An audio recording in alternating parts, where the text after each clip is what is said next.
Xoş gördük hörmətli izləyicilər. Sizlərə təqdim edəcəyimiz ev Natəvan qəsəbəsində 8 sotda sənəd torpağın çıxarışı qanuni alqı-satqıya girir.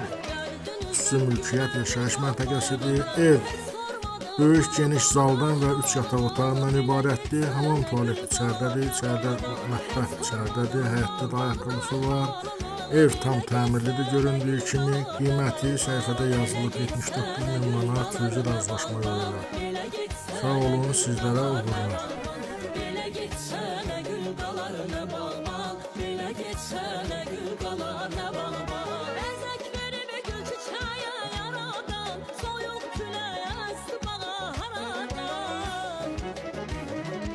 Əzək verib gül çiçəyə yaradan, soyuq küləyə əsdi bağa haradan. Bilməm kimin sözü keçdi aradan, bilməm kimin sözü keçdi aradan. Belə geçsənə gül qalar nə balbal, belə geçsənə gül qalar nə balbal.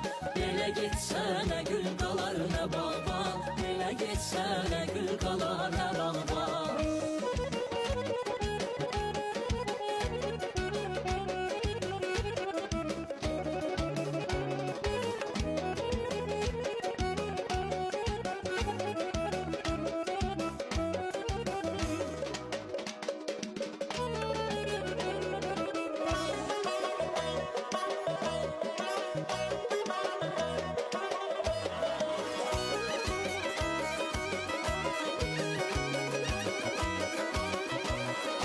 Zamanında danışan sen gülensen, sakit durup danışmadan gülmesen.